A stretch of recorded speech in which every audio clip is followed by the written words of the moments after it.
প্রিয় শিক্ষার্থীবৃন্দ, আসসালামু আলাইকুম। আশা করি সকলেই ভালো আছো। আজকে হচ্ছে আমাদের লেকচার 3 লেসন অফ লাইফ চ্যাপ্টারের। আমরা লাস্ট ক্লাসে হচ্ছে তোমাদের দেখিয়েছিলাম যে বায়োলজির যে বিভিন্ন ব্রাঞ্চগুলা, ফিজিক্যাল এবং অ্যাপ্লাইড বায়োলজির যে ব্রাঞ্চগুলা, সেগুলো আমরা আলোচনা করেছিলাম। আজকে খুবই গুরুত্বপূর্ণ একটা টপিক আলোচনা করব, সেটা হলো ক্লাসিফিকেশন অফ লিভিং বিংস। যত লিভিং বিংস আছে তাদের ক্লাসিফিকেশন সিস্টেম নিয়ে আলোচনা করব। ক্লাসিফিকেশন জিনিসটা কি? ক্লাসিফিকেশন হলো আমাদের এই ওয়ার্ল্ডে বা এই আর্থে যত প্রকার লিভিং বিংস আছে তাদেরকে বিভিন্ন সিমিলারিটি এবং ডিসিমিলারিটির উপর বেস করে বিভিন্ন গ্রুপ এবং সাবগ্রুপ বা বিভিন্ন ক্যাটাগরিতে ভাগ করার যে সিস্টেমটা, সেটাকে বলা হয় ক্লাসিফিকেশন। তো তোমরা জেনে থাকবা যে আমাদের এই পৃথিবীতে মোটামুটি 4 মিলিয়ন ডিফারেন্ট প্ল্যান্ট স্পেসিস এবং প্রায় 13 মিলিয়ন অ্যানিম্যাল স্পেসিস রয়েছে এবং প্রতিনিয়ত এর সংখ্যা বেড়েই চলেছে। তো প্রতিদিনই নতুন নতুন অর্গানিজম, নতুন নতুন জীব আবিষ্কৃত হচ্ছে। তো এটা ধারণা করা হয় যে এটা একদম 1 crore মানে কোটিতে পৌঁছে যাবে ফিউচারে।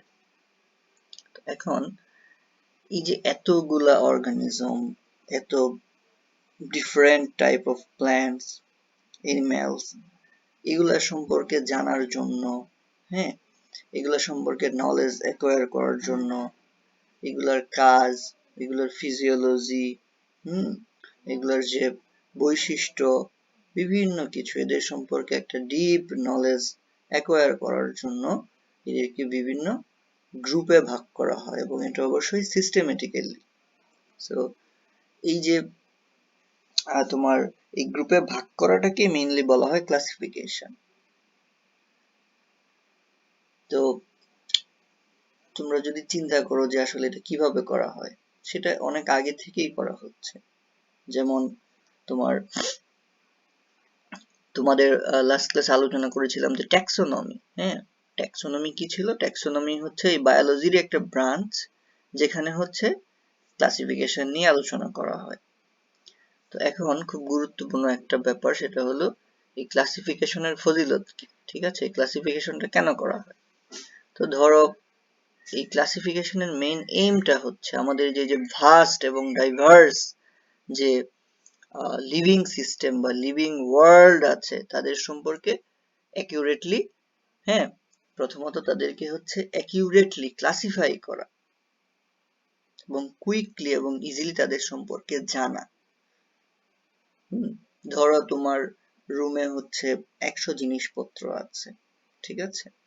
এখন তুমি যদি একটা স্পেসিফিক জিনিস সম্পর্কে জানতে চাও এবং এই জিনিসগুলো যদি ক্যাটাগরাইজ করা না থাকে, তাহলে তোমার জন্য জিনিসটা কঠিন হয়ে যাবে না?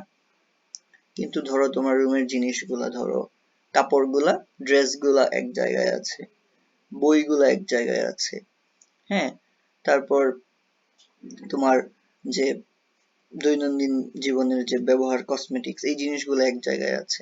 তো সেক্ষেত্রে কিন্তু তোমার জিনিসগুলো খুঁজে পেতে এবং জিনিসগুলো সম্পর্কে তোমার জানতে খুব ইজি হবে। তেমনি ভাবে আমাদের এই লিভিং সিস্টেমে যদি অর্গানিজম গুলা বা লিভিং বিংস গুলো বিভিন্ন ভাগে ক্লাসিফাই করা থাকে, তাহলে তাদের সম্পর্কে জানতে এবং তাদেরকে কাজে লাগাইতে খুব সুবিধা হয়। এটাই হচ্ছে মেইন এইম ক্লাসিফিকেশন।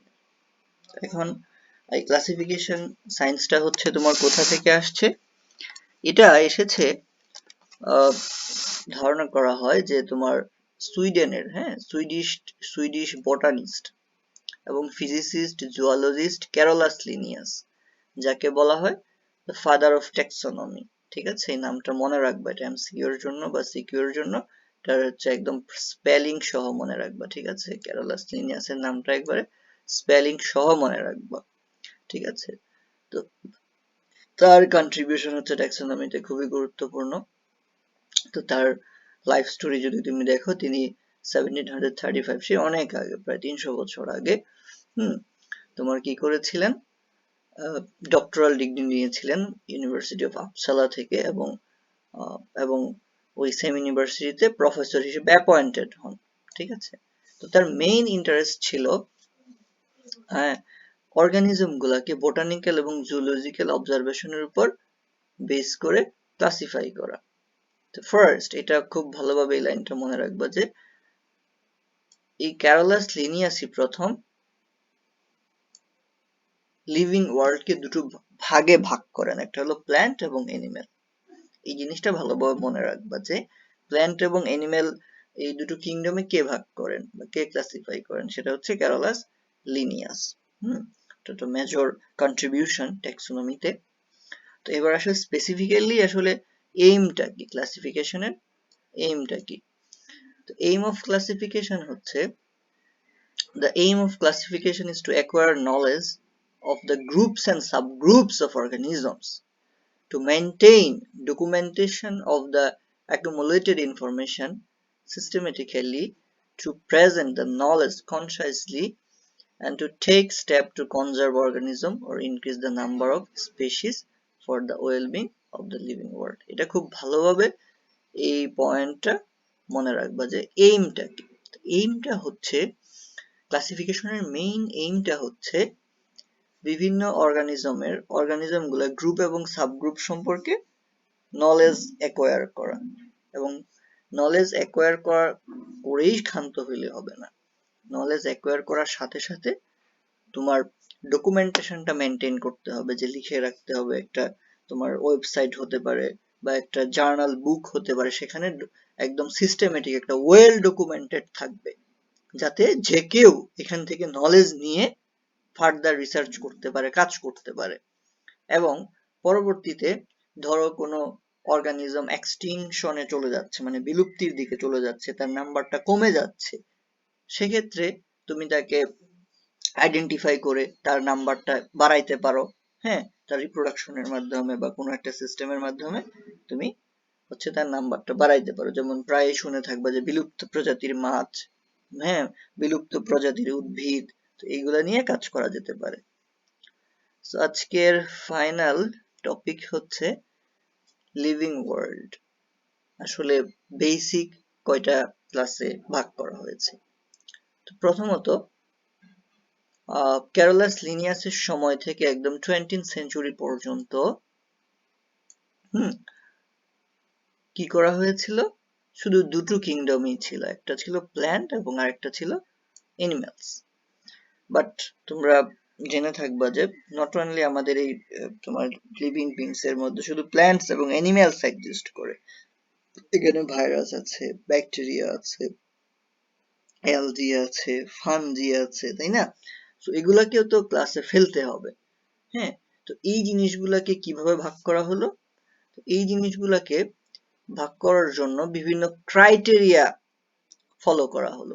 প্রথম একটা ক্রাইটেরিয়া হলো যে তাদের যে সেল আছে, তাদের যে সেল আছে, সেই সেলের মধ্যে ডিএনএ এবং আরএনএ গুলা কিরকম, ঠিক আছে, এবং তাদের মধ্যে সেলের নাম্বারটা কিরকম, সে কি একটা সেল দিয়ে তৈরি নাকি দুইটা সেল, অনেকগুলা সেল দিয়ে তৈরি, এবং সে কিভাবে খাবার দাবার খায়, মানে নিউট্রিশনটা কিভাবে সে নেয় সেলে।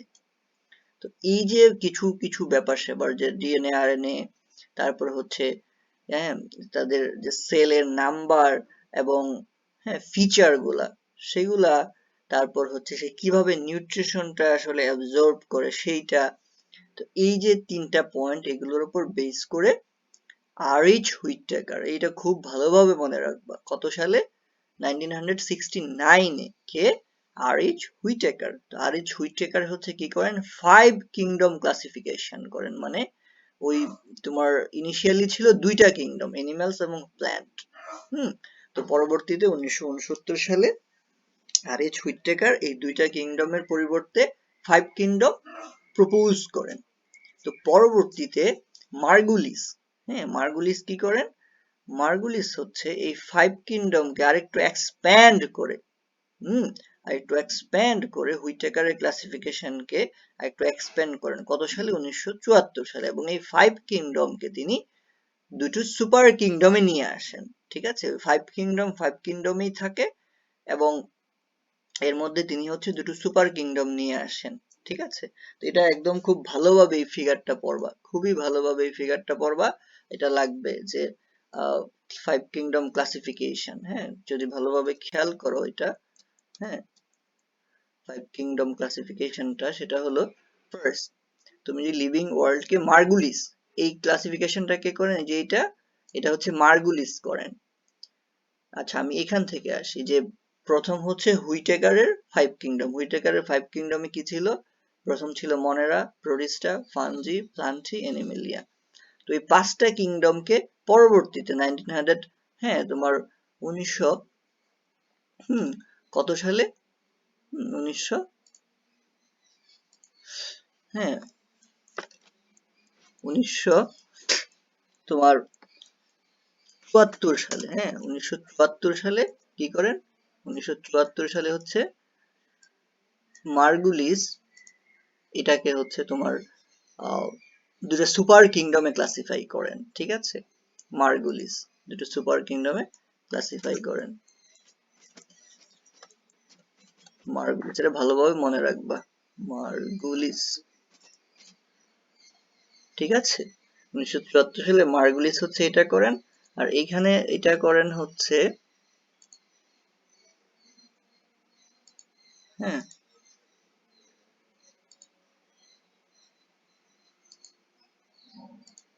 তোমার হুইটেকার, হুইটেকার, সো এটা হচ্ছে হুইটেকার কত সালে? 1959 সালে, ঠিক আছে? এই দুইটা জিনিস ভালোভাবে মনে রাখবা, ঠিক আছে? তো এই সুপার কিংডম 1 কে বলা হয় প্রোক্যারিওটা, প্রোক্যারিওটা, এবং সুপার কিংডম 2 কে বলা হয় ইউক্যারিওটা। তো প্রোক্যারিওটা এবং ইউক্যারিওটার ক্লাসিফিকেশনের বেসিসটা কি?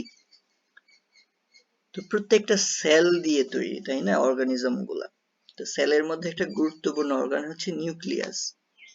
তো যাদের নিউক্লিয়াসের মধ্যে, যাদের যে তোমার নিউক্লিয়াস, যাদের নিউক্লিয়াসটা হচ্ছে সুন্দর সুগঠিত, দ্যাট মিন্স সুগঠিত না, দ্যাট মিন্স যাদের হচ্ছে তোমার আলাদা কোনো ডিস্টিংক্ট নিউক্লিয়াস নেই, এবং নিউক্লিয়ার যে ম্যাটেরিয়াল গুলা যেমন ডিএনএ, আরএনএ পুরা সেলের মধ্যে ছড়ানো থাকে, সেগুলাকে বলা হয় প্রোক্যারিওটা, ঠিক আছে? তাহলে ইউক্যারিওটা কারা?